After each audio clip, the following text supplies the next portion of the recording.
ഞാനും കോട്ടയമാണ്. കേൾക്കുക, ഇവിടെ 80% വീടുകളിലും പെണ്ണുങ്ങളുടെ അല്ലെങ്കിൽ പെണ്ണുങ്ങളുടെ അവസ്ഥ സത്യം പറഞ്ഞാൽ പെണ്ണ് കാരണം പോലും പെണ്ണിൻ്റെ അവസ്ഥ വളരെ പരിതാപകരമാണ്. അല്ലെങ്കിൽ ആ പെണ്ണ് കാരണം ബാക്കിയുള്ളവരുടെ ഹസ്ബൻഡ് വൈഫ് ഈഗോ കാരണം പിള്ളേർ പെട്ടുപോകുന്നു. കഴിഞ്ഞ ദിവസം പാലായിൽ ഒരു ഫേമസ് പ്രമേഹ ഡോക്ടർ ആത്മഹത്യ ചെയ്തു. സാലറി വ്യത്യാസം മുതൽ അവിഹിതം വരെ കാരണമാണ്. ജിസ്മോൾ കേസിൽ അമ്മായിയമ്മ പീഡനമാണ്. ഹലോ ഗൈസ്, വെൽക്കം, വണക്കം.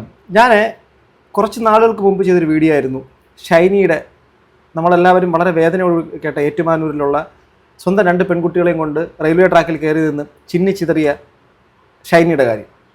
അന്നത്തെ ആ വീഡിയോ ചെയ്തതിൻ്റെ അകത്ത് ഇന്ന് ആ ഒരു വ്യക്തി അല്ലെങ്കിൽ ആ 2 മക്കളെന്നുള്ളത് സംഭവം മാത്രമേ മാറിയിട്ടുള്ളൂ. അതിനപ്പുറം എല്ലാം സെയിമാണ്. ഇവിടെയും ഒരു സ്ത്രീ 2 പെൺകുട്ടികളെയും കൊണ്ട് അവർ ജീവൻ ഒടുക്കിയിരിക്കുന്നു. ജിസ്മോൾ എന്നാണ് പേര്. പുറത്ത് വന്നേക്കുന്ന കുറേ കാര്യങ്ങളിലേക്ക് പോകാം. അതിനു മുമ്പ് ഞാൻ നിങ്ങളടുത്ത് അന്ന് ഞാൻ ആ വീഡിയോയിൽ ചോദിച്ച ചോദ്യം ഇന്ന് ഞാൻ വീണ്ടും ചോദിക്കുന്നു. ഈ മരണപ്പെട്ടിട്ടുള്ള ജിസ്മോൾ ആണെങ്കിൽ ശരി, ഷൈനി ആണെങ്കിൽ ശരി, രണ്ടുപേരും ക്നാനായ സഭാംഗങ്ങളാണെന്നാണ് ഞാൻ അറിയുന്നത്. ഓക്കെ, ഈ അടുത്തടുത്ത ദിവസങ്ങളിൽ തന്നെ എന്തായിരുന്നാലും ഈ ജീവിച്ചിരുന്ന ജിസ്മോൾ, അന്ന് മരണപ്പെട്ട ഷൈനിയുടെ വാർത്തയും അന്ന് നടന്നിട്ടുള്ള എല്ലാ കോലാഹലങ്ങളും മൊത്തം എല്ലാ ചർച്ചകളും കണ്ടിട്ടുള്ള ആളായിരിക്കും. എന്നിട്ടും എന്തേ അവരും അതേ വഴി തിരഞ്ഞെടുത്തു. ഈ കുട്ടികളുടെ 2 പേരുടെ വായിക്കകത്ത് അഥവാ ഉള്ളിൽ നിന്നും കണ്ടെത്തിയതിനകത്ത് അവിടെ വിഷാംശമുണ്ട്. കീടനാശിനി മക്കൾക്ക് കൊടുത്തതിന് ശേഷം ഈ മക്കളെയും കൊണ്ട് ഇവർ വെള്ളത്തിലേക്ക് ചാടി. അതിനു മുമ്പ് വീട്ടിൻ്റെ ഉള്ളിൽ കറങ്ങുന്ന ഫാനിൻ്റെ അകത്താണെങ്കിൽ അവിടെ അതിലും തൂങ്ങി മരിക്കാനുള്ള ശ്രമം നടത്തിയിരുന്നതിൻ്റെ തെളിവ് കിട്ടിയിട്ടുണ്ട്. മരണപ്പെട്ട ഇവരുടെ ശരീരത്തിൻ്റെ പുറത്ത് നട്ടലിൻ്റെ ഭാഗത്ത് ക്ഷതമുണ്ട്. ശ്വാസകോശത്തിൽ വെള്ളം കയറിയിട്ടാണ് മരണപ്പെട്ടെന്നുള്ളതാണ് വരുന്നത്. ഈ ഒഴുകി വരുന്ന ശരീരം കണ്ട നാട്ടുകാരാണ് തിരിച്ചറിയുന്നത് 2 കുട്ടികളുടെയും പിന്നെ മറുകരയിൽ അമ്മയുടെയും ജഡം കണ്ടെത്തുന്നത്. ആലോചിച്ച് നോക്കൂ, എത്ര ക്രൂരമായിട്ടാണ് അവർ മരണത്തിലേക്ക് പോലും നടന്നു കയറിയത്. അതിനു മുമ്പ് മക്കളിനി ഒരിക്കലും ജീവിക്കാൻ പാടില്ല എന്നുള്ളൊരു കാരണം എന്തുകൊണ്ട് അവർ ഈ ഒരു മരണത്തിലേക്ക് സ്വന്തം മക്കളെയും തള്ളിവിട്ടു എന്നുള്ള ചോദ്യം വരുമ്പോഴാണ് ഷൈനിയുടെ കാര്യം എനിക്ക് സംസാരിക്കേണ്ടി വരുന്നത്. പേരൂരിൽ മീനച്ചല്ലാട്ട് ചാടി അഭിഭാഷകയും അഡ്വക്കേറ്റാണ് കേട്ടോ. പിഞ്ചു കുഞ്ഞുങ്ങൾ മരിച്ചു. അതായത് ഏറ്റുമാൻ നീർക്കാട് തൊണ്ണൻ മാവുങ്കൽ ജിമ്മിയുടെ ഭാര്യ അഡ്വക്കേറ്റ് ജിസ്മോൾ തോമസ്, 34 വയസ്സ് മാത്രം പ്രായം. മക്കളായിട്ടുള്ള നേഹ 5 വയസ്സ്, പൊന്നു 2 വയസ്സ് എന്നിവരാണ് മരണപ്പെട്ടത്. ഇനി നമുക്ക് ഈ വിഷയം സംസാരിക്കുമ്പോൾ തന്നെ ഞാൻ ഏതാണ്ട് മാർച്ച് 4-ാം തീയതി അപ്ലോഡ് ചെയ്ത വീഡിയോ, ആ വീഡിയോയ്ക്കകത്ത് ഞാൻ ഒരു ചോദ്യം ചോദിക്കുന്നുണ്ട്. ഈ കോട്ടയം ഈ ഭാഗത്ത് ഞാൻ പലയിടത്തും ഈ കോട്ടയത്ത് താമസിക്കുന്ന പല ആൾക്കാരും എന്നോട് നേരിട്ട് പരിചയമുള്ള ആൾക്കാരിൽ അവർ സംസാരിച്ചുള്ള കാര്യമാണ് സ്ത്രീകൾക്ക് കൊടുക്കുന്ന ഒരു പരിഗണനയില്ലായ്മയെക്കുറിച്ച്. വലിയ വർത്തമാനങ്ങളൊക്കെ പറയും. നിങ്ങളോട് ഞാൻ ചോദിക്കുകയാണ്, ചിലപ്പോൾ പലർക്കും തെറി പറയാനായിരിക്കും താല്പര്യം. നിങ്ങൾ തെറി പറഞ്ഞോളൂ, നീ എന്തറിഞ്ഞിട്ടാണ് പറയുന്നത് ചോദിച്ചോളൂ. പക്ഷേ നിങ്ങൾക്ക് എവിഡൻ്റ് ആയിട്ട് ആ പഴയ വീഡിയോ, അവിടെ ഷൈനിയുടെ വീഡിയോ ചെയ്തിട്ട് ഞെട്ടിക്കുന്ന വോയിസ് എല്ലാം പുറത്തു വന്നുള്ളൊരു കാര്യത്തിൻ്റെ അകത്ത് ആ ഒരു വീഡിയോയ്ക്കകത്ത് വന്ന കാര്യങ്ങൾ ആ കമൻറ്റ് ബോക്സിൽ പോയി നോക്കൂ. മെജോറിറ്റി അവിടുത്തെ സ്ത്രീകൾ തന്നെ പ്രതികരിച്ചിട്ടുണ്ട്. ഞങ്ങളുടെ നാട്ടിൽ, ഞങ്ങളുടെ ഈ സമൂഹത്തിൽ വിവേചനമുണ്ട്. സ്ത്രീകൾക്ക് ഒരു തരത്തിലുള്ള ഒരു അടിസ്ഥാനപരമായ ഒരു തരത്തിലൊരു മറ്റുള്ളൊരു പരിഗണന തരുന്നില്ല. ഡിസ്ക്രിമിനേഷൻ ഉണ്ട്. മെൻസിന് അഥവാ ആൺകുട്ടികളാണ് ജനിക്കുന്നതിൽ ആൺകുട്ടികൾക്ക് എല്ലാവിധ പിന്തുണയും കൊടുത്തുകൊണ്ട് വളർത്തുന്നു. പെൺകുട്ടികളാണെങ്കിൽ അടിച്ചമർത്തുന്നു. നിങ്ങൾ ആലോചിച്ച് നോക്കൂ, ഷൈനി, അതിനുശേഷം ജിസ്മോൾ, ഇനി ആര് X or Y എന്നുള്ളത് മാത്രമേ ഉള്ളൂ. അതിനപ്പുറത്തേക്ക് ഇത് സംഭവിച്ചുകൊണ്ടേയിരിക്കും. സഭകളുണ്ട്, നമ്മുടെ വിശ്വാസി സമൂഹമുണ്ട്, എല്ലാവരും ഉണ്ട്. എന്തേ ഇതിനൊന്നും ജാഗ്രത വരുത്താൻ? എന്തേ ഒരു കൂട്ടം ആൾക്കാർ ഇങ്ങനെ മരണപ്പെട്ടുകൊണ്ടേയിരിക്കുന്നു? അപ്പോൾ ചിന്തിക്കണ്ടേ അല്ലേ? വിശ്വാസി സമൂഹം, ക്നാനായ സഭ എന്ന് പറഞ്ഞു കഴിഞ്ഞാൽ വളരെ പേര് കേട്ടതാണ്. പേർഷ്യയിൽ നിന്നും അങ്ങെന്തോ വേരുകളുള്ള ലോകം മൊത്തം വ്യാപിച്ച് കിടക്കുന്ന ഒരു വലിയൊരു സഭാവൃന്ദമാണെന്നാണ് മനസ്സിലാക്കുന്നത്. അവരുടെ വിവാഹം അതിൻ്റെ ഉള്ളിൽ തന്നെ നടക്കും. ഉള്ളിൽ ഉള്ള ആൾക്കാരുമായിട്ട് മാത്രമേ നടത്തുള്ളൂ. അതിന് പുറത്തേക്ക് ഒരു സംഭവം വന്നാൽ സീറോ മലബാർ സഭയുടെ കീഴിലൊക്കെ അവരുടെ കുർബാനയും കാര്യങ്ങളൊക്കെയാണെന്ന് തോന്നുന്നു. അതിൻ്റെ അകത്തുള്ള ആൾക്കാരോട് പോലും ഇവർ വിവാഹം കഴിച്ച് കഴിഞ്ഞാൽ ഇവരെ പള്ളിയിൽ നിന്ന് പുറത്താക്കുന്ന കാര്യം സഭാവിശ്വാസികളും ഈ സഭയുടെ ഇതുമായിട്ടൊക്കെ ബന്ധപ്പെട്ട് പല പ്രശ്നങ്ങളുണ്ട്. കാലാകാലങ്ങളായിട്ട് കേൾക്കുന്ന കാര്യമാണ്. അവരുടെ കുറേയധികം അതിനകത്ത് കുറച്ച് കാര്യങ്ങളുടെ അവരുടെ വിശുദ്ധി ഇങ്ങനെ കുറേ പരിപാടികളുണ്ട്. അതൊക്കെ അവിടെ നിൽക്കട്ടെ. നമ്മൾ മനുഷ്യരല്ലേ? അപ്പം മനുഷ്യരുടെ ലെവലിൽ നിന്ന് നോക്കൂ. ഓരോ പ്രാദേശികമായിട്ട് ചില പ്രത്യേക സ്ഥലങ്ങളിൽ ചില ആൾക്കാർ അക്രമാസക്തരാണ്. ചില നാട്ടിലുള്ള ചില ആൾക്കാർ വളരെയധികം ആതിഥേയ മര്യാദയുള്ളവരാണ്. കോഴിക്കോടുള്ള ആൾക്കാർ എല്ലാവരും വീട്ടിലേക്ക് വരുന്നവരെല്ലാവരും സ്വീകരിക്കുന്നവരാണ്. അല്ലെങ്കിൽ മറ്റ് ചില സ്ഥലങ്ങളിലേക്ക് പോകുന്നവരെല്ലാവരും ഭയങ്കരമായിട്ട് ആൾക്കാർ ക്രൂരമായി പെരുമാറുന്നവരാണ് എന്നൊക്കെ പറച്ചിൽ ഉണ്ട്. അതുപോലെ ഈ കോട്ടയം ജില്ലയുടെ ഈ മേഖലയിൽപ്പെട്ട ഈ ഏറ്റുമാനൂർ തന്നെയാണ് സംഭവം നടക്കുന്നത്. അവിടെ ഈ ഒരു ആ മേഖലയിൽ പൊതുവായി പുരുഷന്മാർക്ക് ഒരു ആധിപത്യ സ്വഭാവവും സ്ത്രീകൾക്ക് അവിടെ പരിഗണന കിട്ടാത്തൊരവസ്ഥയും ഇല്ലേ? നിങ്ങളോട് ഞാൻ ചോദിക്കുകയാണ്, നിങ്ങൾ മറുപടി പറയും. എല്ലാവരുമല്ല, നിങ്ങൾ പൂർണ്ണമായിട്ട് എല്ലാവർക്കും ഉണ്ടെന്നല്ല. നിങ്ങൾക്ക് അനുഭവം ഉണ്ടോ? നിങ്ങളുടെ അനുഭവത്തിൽ എന്താണ്? അല്ലെങ്കിൽ എന്താണ് ഈ സംഭവിക്കുന്നത് സ്വന്തം വീട്ടിൽ? കാരണം അന്നത്തെ ഈ ഒരു വിഷയം, ശൈലിയുടെ വിഷയം എവിടെയെങ്കിലും അപർഭാളിയിൽ ഇപ്പം ചർച്ചയുണ്ടോ? ഈ ഞാനിട്ട വീഡിയോ ഏതാണ്ട് മാർച്ച് 4-ാം തീയതി ഞാൻ ഇട്ട വീഡിയോ. അതിനുശേഷം അതിന് 1-2 വീഡിയോ അതിനെക്കുറിച്ച് ചെയ്തിട്ടുണ്ട്. അതിനകത്ത് ഒരു അച്ഛൻ്റെ പേരും മറ്റുള്ള കാര്യങ്ങളൊക്കെ വന്നിരുന്നു. എവിടെ വല്ലതും അതിനെക്കുറിച്ചൊക്കെ വല്ല പിന്നെ നമ്മൾ എവിടെയും കേട്ടോ അറിഞ്ഞോ? ഇല്ല. അതിനുശേഷം ഇയാളെ ന്യായീകരിച്ചുകൊണ്ടും അല്ലാതെയൊക്കെ ഒരു സംഭവമൊക്കെ ഒരു പൊടിപടലങ്ങളില്ലാത്ത രീതിയിൽ അതങ്ങ് പോയി. ശരിയല്ലേ? സോ ഇവിടെ ഇനി നമുക്ക് കാണേണ്ട കുറച്ച് കാര്യങ്ങളുണ്ട്. ഞാൻ കാണിച്ചു തരാം നിങ്ങൾക്ക്. അപ്പോൾ ഈ കമൻറ്റ് വെക്കൂ. ഏറ്റുമാനിൽ ജിസ്മോളും 2 കുഞ്ഞുങ്ങളും ഷൈനിയും 2 കുഞ്ഞുങ്ങളും ജ്ഞാനായ സമുദായ അംഗങ്ങളാണ്. സഭാംഗങ്ങളായ സഭാമക്കളെ ആത്മീയ പാതയിലേക്ക് ക്രിസ്തീയ ചൈതന്യത്തിലേക്ക് നയിക്കേണ്ട സഭാ പുരോഹിതരും സഭാ നേതൃത്വവും ഇക്കാര്യത്തിൽ വൻ പരാജയം തന്നെ എന്നതിൻ്റെ വ്യക്തമായ തെളിവുകളാണ് തുടരെ ഉണ്ടാകുന്ന സഭാമക്കളുടെ ഇത്തരം മരണങ്ങൾ എന്ന് പറയുന്നു. ഞാൻ പറഞ്ഞതല്ല, ഒരു കമൻറ്റ് കിടക്കുന്നതാണ്. ഒരു യൂട്യൂബ് ഒരു ചാനൽ, ആ വീഡിയോ ഞാൻ പ്ലേ ചെയ്യാം. സഭ പിരിച്ചിടുക എന്നിട്ട് ഫ്രീ സഭ ഉണ്ടാക്കുക എന്നൊക്കെ ആൾക്കാർ പറയുന്നതാണ് കേട്ടോ. ഞാനും കോട്ടയമാണ്. കേൾക്കുക. ഇവിടെ 80% വീടുകളിലും പെണ്ണുങ്ങളുടെ അല്ലെങ്കിൽ പെണ്ണുങ്ങളുടെ അവസ്ഥ സത്യം പറഞ്ഞാൽ പെണ്ണ് കാരണം പോലും പെണ്ണിൻ്റെ അവസ്ഥ വളരെ പരിതാപകരമാണ്. അല്ലെങ്കിൽ ആ പെണ്ണ് കാരണം ബാക്കിയുള്ളവരുടെ ഹസ്ബൻഡ് വൈഫ് ഈഗോ കാരണം പിള്ളേർ പെട്ടുപോകുന്നു. കഴിഞ്ഞ ദിവസം പാലായിൽ ഒരു ഫേമസ് പ്രമേഹ ഡോക്ടർ ആത്മഹത്യ ചെയ്തു. സാലറി വ്യത്യാസം മുതൽ അവിഹിതം വരെ കാരണമാണ്. ജിസ്മോൾ കേസിൽ അമ്മായിയമ്മ പീഡനമാണ്. 1 മാസം മുൻപ് മരിച്ച ഷൈനിയുടെ കേസിൽ ഈഗോ ക്ലാഷും ഈ അടുത്ത് അനാവശ്യ ബന്ധങ്ങൾ കാരണം കുറേ പ്രശ്നങ്ങൾ ഉണ്ടാക്കുന്നുണ്ട് കോട്ടയത്തിൻ്റെ കാര്യത്തിനെ കുറിച്ച് അനാവശ്യ ബന്ധങ്ങൾ എന്നൊക്കെ പറഞ്ഞിട്ട്. ഓക്കെ, അപ്പം നിങ്ങളുടെ നാട്ടിനെ കുറിച്ചിട്ടുള്ള ഇത് കാണുന്ന ആൾക്കാരുണ്ടെങ്കിൽ നിങ്ങളിത് പറയൂ.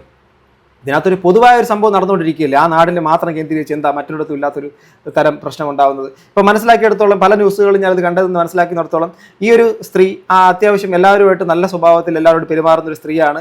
ഭർത്തൃ വീട്ടിൽ കൊടിയമായ പീഡനങ്ങൾ ഏറ്റുവാങ്ങിക്കൊണ്ടിരുന്ന സ്ത്രീയാണ്. ഈ ഭർത്താവ് വളരെ പുറമേ സൈലൻ്റായിട്ട് നടക്കുമെങ്കിലും മിക്ക തരത്തിലുള്ള ആൾക്കാരൊക്കെ ഇത് പറയുന്നുണ്ട്. ഇതിനെക്കുറിച്ചൊക്കെ നാട്ടുകാരും കുറേയധികം കാര്യങ്ങൾ ജിമ്മി വളരെ സൈലൻ്റാണ് പുറമേ എന്നൊക്കെ ഉള്ള രീതിയിൽ പറയുന്നുണ്ട്. സോ ഇപ്പോൾ മരണത്തിൻ്റെ കാര്യത്തിനകത്ത് പോകണമെങ്കിൽ ചില ദുരൂഹതകൾ ഇപ്പോൾ നിലനിൽക്കുന്നു എന്നുള്ള കാര്യമാണ്. വണ്ടിയിലേക്ക് 2 വീലറിൽ വന്ന് ഇറങ്ങി അവിടെ ഏതൊരു ആറ്റുപള്ളിയോ ഏതോ ഒരു സ്ഥലത്തിൻ്റെ അവിടുത്തെ ഒരു പള്ളിയുടെ ആ ഒരു ഭാഗത്ത് നിന്ന് അവിടെ നിന്ന് നേരെ ഇവർ ഇതിലേക്ക് മീനച്ചൽ ആറ്റിലേക്ക് എടുത്ത് ചാടുകയായിരുന്നു എന്നുള്ളതാണ് അറിയുന്നത്. അവിടെ ആഴമുള്ളൊരു സ്ഥലത്തേക്ക്, നല്ല ഒഴുക്കുള്ള സ്ഥലത്തേക്കാണ് ഈ കുട്ടികളെയും കൊണ്ട് ചാടുന്നത്. അഥവാ വെള്ളത്തിൽ നിന്ന് രക്ഷപ്പെട്ടാലും ജീവിക്കാതിരിക്കാൻ വേണ്ടിയിട്ട് ഉള്ളിൽ അണുനാശിനിയും കൊടുത്തിട്ടുണ്ടായിരുന്നു എന്നുള്ള കാര്യം കൂടെ മനസ്സിലാക്കണം. അപ്പം മരിക്കാൻ വേണ്ടി പൂർണ്ണമായിട്ട് കച്ച കെട്ടി പിന്നെ ജീവിക്കരുത് എന്നുള്ള ലക്ഷ്യത്തോടു കൂടി തന്നെയാണ് അവരതിലേക്ക് നടന്നു കയറിയത്. അതിൻ്റെ കാരണം ഈ വെറുതെ ചുമ്മാ പോയി ഒരു സ്ത്രീ പോയി ആത്മഹത്യ നിങ്ങൾക്ക് തോന്നുന്നുണ്ടോ? ക്രൂരമായ കൊടിയ പീഡനങ്ങൾ തന്നെയാണ്. ഇനി അവിടുത്തെ നാട്ടുകാർ പറയുന്ന കുറച്ച് കാര്യങ്ങളും കൂടെ നിങ്ങളെ കേൾപ്പിച്ചു തരാം. ഈ കുട്ടിയുടെ സഹോദരൻ കോട്ടയം അയർകുന്നത്തെ അമ്മയുടെയും 2 മക്കളുടെയും ആത്മഹത്യയിൽ ഭർത്താവിന്റെ കുടുംബത്തിനെതിരെ യുവതിയുടെ വീട്ടുകാർ രംഗത്തെത്തിയിരിക്കുകയാണ്. ഭർത്താവിന്റെ വീട്ടിൽ അമ്മയും സഹോദരിയും ജിസ്മോളെ മാനസികമായി ബുദ്ധിമുട്ടിച്ചിരുന്നുവെന്നും മരിക്കുന്നതിന് മുമ്പ് ആ വീട്ടിൽ എന്തോ കാര്യം സംഭവിച്ചിട്ടുണ്ടെന്നും അന്ന് ഞായറാഴ്ച വൈകുന്നേരം ആ വീട്ടിൽ എന്തോ ഒരു വലിയ പ്രശ്നം ഉണ്ടായിട്ടുണ്ട്. അവര് എന്റെ ചേച്ചിയെ മാനസികമായിട്ടോ എന്തോ ഭയങ്കരമായിട്ട് എന്തോ ചെയ്തിട്ടുണ്ട്. അത് കണ്ടുപിടിക്കണം എന്തായാലും. ആ ഞായറാഴ്ച വൈകിട്ടോ അല്ലെ തിങ്കളാഴ്ചയോ എന്തോ ഉണ്ടായിട്ടുണ്ട്. അതെന്തായാലും കണ്ടുപിടിക്കണം. കുടുംബത്തിലുള്ള എല്ലാവരും ഉണ്ട്. ജിമ്മിയുടെ മൂത്ത സഹോദരിയുണ്ട്. ആ സ്ത്രീ എന്റെ ചേച്ചിയെ നല്ല രീതിയിൽ മാനസികമായിട്ട് തളർത്തിട്ടുണ്ട്. പിന്നെ അമ്മ പുള്ളിക്കാരൻ നല്ല രീതിയിൽ തളർത്തിട്ടുണ്ട്. പിന്നെ ജിമ്മി പുള്ളിക്കാരൻ മാനസികമായിട്ട് നല്ല രീതിയിൽ കുത്തുവാക്കുകൾ കൊണ്ട് പുള്ളിക്കാരൻ നല്ല രീതിയിൽ തരുന്നുണ്ട്. എന്റെ ചേച്ചി ഈ ഇടയ്ക്ക് ഒരു ഓഫീസ് തുടങ്ങിയതിന് പുള്ളി കുറച്ച് പൈസ കൊടുത്തു. പുള്ളി തുടങ്ങിയിട്ട് ഒരാഴ്ച കഴിഞ്ഞപ്പോൾ തൊട്ട് പറഞ്ഞു ആ പൈസ തിരിച്ചു വേണമെന്ന് പറയും. ചേച്ചി എന്നിട്ട് ചേച്ചി ഫസ്റ്റ് കിട്ടിയ ഒരു കേസിൽ നിന്ന് കിട്ടിയ പൈസ കൊണ്ടുപോയി കൊടുത്തു. ആ പൈസ പുള്ളിക്ക് തീർത്തു കൊടുക്കുമായിരുന്നു.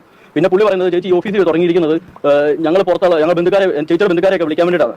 എന്റെ അമ്മയുടെ വീട്ടിൽ ഒരു പരിപാടിക്ക് പോയാലും ഈ പുള്ളി ചേച്ചിനെ വിടത്തില്ല. ഞങ്ങൾ എന്റെ കസിൻസിന്റെ ഒരു കല്യാണത്തിന് ഞാൻ ചേച്ചിനെ വിളിച്ചോണ്ട് പോയത് കള്ളം പറഞ്ഞാണ് അവരുടെ വീട്ടിൽ നിന്ന്. വിടത്തില്ല അവര്. അത്രത്തോളം കൊടിയ തരത്തിലുള്ള പീഡനങ്ങൾ ഏറ്റുവാങ്ങി ആ വീട്ടിൻ്റെ അകത്ത് അമ്മായിയമ്മയാലും ഭർത്താവിൻ്റെ സഹോദരി ആ ഒരു കുടുംബത്തിൻ്റെ അകത്തുള്ള മുഴുവൻ ആൾക്കാരുടെയും ക്രൂരമായ പീഡനം ഒരു അഡ്വക്കേറ്റും കൂടെ ആയിട്ടുള്ള ഈ സ്ത്രീ ഏറ്റുവാങ്ങിയിട്ടുണ്ടെങ്കിൽ സാധാരണ സ്ത്രീയുടെ കാര്യം ആലോചിച്ച് നോക്കുക എങ്ങനെയാണെന്ന്.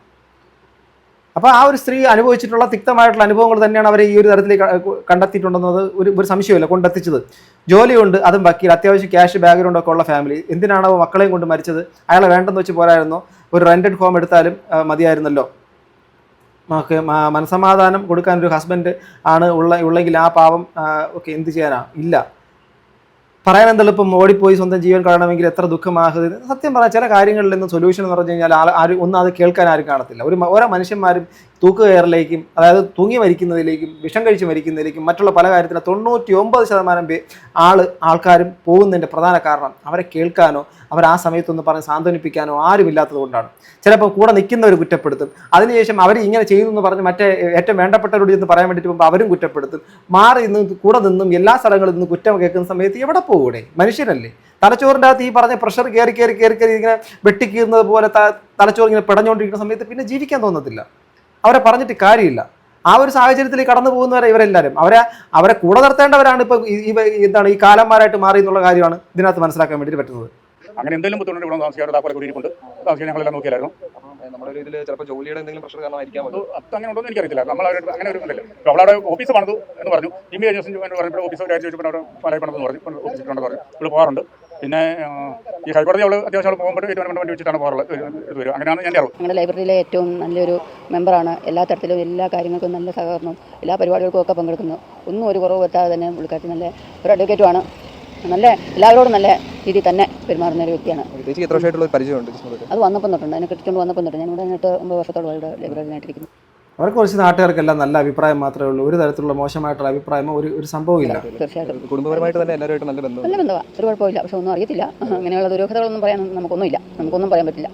അങ്ങനെ ഒരു തോന്നലേ ഇല്ല. കുടുംബ പ്രശ്നങ്ങളുമായിട്ടൊന്നും നമുക്ക് ഇവിടെ ആർക്കൊന്നും അറിയത്തില്ല. നാട്ടുകാർക്ക് പോലും അറിയില്ല. എൻ്റെ ഒച്ചമ്പളോ കേൾക്കുന്ന ഇവിടെ ചെയ്യുന്ന പിള്ളേർ കാര്യമെന്ന് പറയുന്നത് വേലക്കാരി ചേച്ചി വന്നപ്പോഴത്തേക്കും മറ്റേ നാട്ടുകാരെ ഒച്ചയും ബഹളമോ മറ്റുള്ള കാര്യങ്ങളോ ഒന്നും നാട്ടുകാർ കേട്ടിട്ടില്ല. സോ ഈ കേൾക്കാത്ത സ്ഥലങ്ങളിനകത്ത് പ്രശ്നങ്ങൾ ഉണ്ടാവുന്നില്ല എന്ന് നമ്മൾ വിശ്വസിക്കാൻ വേണ്ടിയിട്ട് പറ്റത്തില്ല. ചിരിക്കുന്ന മുഖങ്ങൾക്ക് എല്ലാവരുടെയും പിന്നിൽ സത്യം പറഞ്ഞാൽ എന്താണ് അവരുടെ റിയൽ ക്യാരക്ടർ നമുക്ക് ആർക്കും പറയാൻ പറ്റത്തില്ല. കരഞ്ഞുകൊണ്ടിരിക്കുന്നവർ ശരിക്കും റിയലായിട്ട് കരയുന്നതാണോ എന്ന് നമുക്ക് പറയാൻ പറ്റത്തില്ല. സോ എന്തായിരുന്നാലും ഇത് വ്യക്തമായിട്ടുള്ളൊരു കാര്യം. അവർ പ്ലാൻ ചെയ്തവരുടെ മരണം സ്വന്തം കുട്ടികളെ കൊണ്ട് പോകണമെങ്കിൽ വ്യക്തമായ കാഴ്ചപ്പാട് അവർക്കതിനകത്ത് ഉണ്ടായിരുന്നു. ജീവിക്കാൻ ഇനി പറ്റത്തില്ല എന്നുള്ള സാഹചര്യം കൊണ്ട് തന്നെ ആയിരിക്കണം. അപ്പം നിങ്ങളൊരു കാര്യം മനസ്സിലാക്കണം. ഈ ഷൈനി അതിനുശേഷം ഇപ്പം ഈ പെൺകുട്ടി അവർ 34 വയസ്സ് മാത്രം പ്രായമുള്ള ഈ ഒരു സ്ത്രീയും അവരുടെ 2 പെൺകുട്ടികളും, ഇവർ 2 പേരും ജിസ്മോൾ ആണെങ്കിലും ഷൈനി ആണെങ്കിലും ഈ 2 വ്യക്തികളും നോക്കൂ, ഒരു സമൂഹത്തിൻ്റെ അകത്ത് തൊട്ടടുത്ത ഈ നമ്മുടെ ഷൈനിയുടെ വിഷയങ്ങളെല്ലാം കേട്ട് ഷൈനിയുടെ മരണവും കണ്ട ഒരു സ്ത്രീ തന്നെയാണ് ഇന്ന് അവരും അതേ പാതയിലേക്ക് പോയിരിക്കുന്നത്. അപ്പം അത്രത്തോളം പോകണമെങ്കിൽ ഉണ്ടാകുന്ന ഒരു സാഹചര്യത്തിനെ കുറിച്ച് സാമൂഹികപരമായിട്ടുള്ള കുറച്ച് കാര്യങ്ങൾ ഇല്ലേ? ഇപ്പോൾ ഞാൻ ചോദ്യങ്ങൾ ആദ്യം ചോദിച്ചതുപോലെ സ്ത്രീകൾക്ക് എന്ത് തരത്തിലുള്ള പരിരക്ഷയാണ് ഈ പ്രദേശങ്ങളിൽ കിട്ടുന്നതെന്ന് മനസ്സിലാവുന്നില്ല. അപ്പോൾ നിങ്ങൾ പറയൂ, ഇത് കേട്ടിട്ട് പറയൂ. ആരെയും നമുക്ക് ബ്ലെയിം ചെയ്യാനോ കുറ്റപ്പെടുത്താനോ എന്നുള്ള കാര്യങ്ങളുടെ തെളിവുകളോ മറ്റുള്ള കാര്യങ്ങളൊക്കെ അന്വേഷണ ഉദ്യോഗസ്ഥർ അന്വേഷണത്തിലൂടെ കണ്ടെത്തേണ്ടതാണ്. മറ്റ് ഷൈനിയുടെ വിഷയം വന്ന സമയത്താണെങ്കിൽ ഒരുപാട് കാര്യങ്ങളൊക്കെ ഭയങ്കരമായിട്ടൊക്കെ വന്നു. പക്ഷേ എവിടെ അതാ പറയുന്നത് എല്ലാം നഷ്ടപ്പെടുന്നത്. ഞാനിനി ഇത് കാണുന്നവരടുത്ത് പറയാം, നിങ്ങൾ ജീവിക്കാൻ ഇപ്പോൾ ഇങ്ങനെയൊക്കെ ഉള്ളൊരു ബൗണ്ടറിക്കകത്ത് നിങ്ങൾ കെട്ടുപാടുകൾ ഞാൻ ഒരു സമൂഹത്തിനെ കുറ്റപ്പെടുത്തുന്നതല്ല കേട്ടോ, ഒരു മതത്തിനെയും അല്ലെങ്കിൽ ഒരു വിശ്വാസത്തിനെയും ഞാൻ ഒരിക്കലും കളങ്കപ്പെടുത്താൻ ആഗ്രഹിക്കുന്നത്. അത് ഏതും ആയിക്കോട്ടെ, ഹിന്ദു ആയിക്കോട്ടെ, ക്രിസ്ത്യാനി ആയിക്കോട്ടെ, അതിൽ വിവിധ ഇതര വിഭാഗങ്ങളായിക്കോട്ടെ, ആരും ആയിക്കോട്ടെ, ഒരു ചട്ടക്കൂടിൻ്റെ അകത്ത് തന്നെ ജീവിച്ച് തീർക്കണം നിങ്ങൾ, അല്ലെങ്കിൽ അവർ പറയുന്നതിൻ്റെ അടിമയായിട്ട് നിങ്ങൾ നിൽക്കണമെന്നും പറഞ്ഞ് നിങ്ങളെ പിടിച്ചു കെട്ടി നിങ്ങളെ വീട്ടിൻ്റെ അകത്ത് ഇട്ടിരിക്കുന്ന ഒരു പരിപാടിയാണെങ്കിൽ നിങ്ങളത് പൊട്ടിച്ചെറിഞ്ഞ് പോകുന്നത് തന്നെയായിരിക്കും നല്ലത്. എന്തിനാണെന്നേ നമ്മളെ സമാധാനവും സന്തോഷവും ഒന്നും നൽകാത്ത ഒരു ചട്ടക്കൂടിൻ്റെ അകത്ത് എന്തിനു കിടക്കണം? എന്തിനാണ് അങ്ങനെ ഒരു അടിമത്വം? സീരിയസ്ലി പറഞ്ഞത് ഏതാണെങ്കിലും അത് എന്ത് തരം ബന്ധമാണെങ്കിലും, ഇപ്പോൾ ഈ പറഞ്ഞ ആ കുടുംബത്തിൻ്റെ അകത്ത് ഈ സ്ത്രീ വെറും ഒരു ഭാര്യ അല്ലെങ്കിൽ കുറച്ച് 2 കുട്ടികളുടെ അമ്മ എന്നുള്ളതിനപ്പുറത്തേക്ക് യാതൊരു പരിഗണനയും കിട്ടാത്തൊരു സ്ത്രീ ആയിരുന്നുവെങ്കിൽ അത് ആ കാരണം കൊണ്ട് തന്നെയാണ് അവരുടെ മക്കളെയും കൊണ്ടടക്കം പോയിരിക്കുന്നത്. നീ 2 പെൺമക്കളല്ലേ, നിങ്ങളും വളർന്നുന്ന നാളെ നിങ്ങളും ഇത് അനുഭവിക്കും എന്നുള്ളൊരു കാര്യം പറയാതെ പറയുന്നുണ്ട്. അത് ഷൈനിയും പറഞ്ഞിട്ടുണ്ട്, അതിനുശേഷം ജിസ്മോളും പറയുന്നുണ്ട്. അവർ പറയുന്നതിനകത്തൊരു പെൺ എലമെൻ്റ് ഉണ്ട്. അത് ചിന്തിക്കേണ്ടത് ഈ സമൂഹം തന്നെയാണ്. ഓക്കെ, സോ എന്തായിരുന്നാലും നിങ്ങൾ പറയൂ, നിങ്ങളുടെ ചുറ്റുപാടിലോ അല്ലെങ്കിൽ നിങ്ങളുടെ സ്വന്തം ലൈഫിലോ നിങ്ങൾക്ക് ഒറ്റപ്പെടലോ അല്ലെങ്കിൽ ഈ പറഞ്ഞ പോലെ പുരുഷന്മാർക്കൊരു ഇമ്പോർട്ടൻസ് സ്ത്രീകൾക്ക് തീരെ പരിഗണന ഇല്ലാത്തത് ആ ചുറ്റുപാടിലുണ്ടോ? ഉണ്ടെങ്കിൽ ഉണ്ടെന്ന് പറയുക. അന്ന് ഷൈനിയുടെ വിഷയം ചോദിച്ചപ്പോൾ മെജോറിറ്റി കമൻറ്റ് അതായിരുന്നു. ആ കമൻറ്റ് ബോക്സ് നോക്കിയാൽ മതി. സോ എന്തായിരുന്നാലും വളരെ ദാരുണമായിട്ടൊരു സംഭവമാണ്. ആ ആത്മാക്കൾക്ക് നിത്യശാന്തി നേരുന്നു. പിഞ്ചു കുഞ്ഞാടെ 2 വയസ്സൊക്കെ ഉള്ളൂ, എനിക്ക് ആലോചിക്കാൻ പറ്റുന്നില്ല. സോ നിങ്ങളുടെ അഭിപ്രായം കമൻറ്റ് ബോക്സിൽ രേഖപ്പെടുത്തി അടുത്തൊരു വീഡിയോയിൽ വീണ്ടും കാണുക. ബൈ.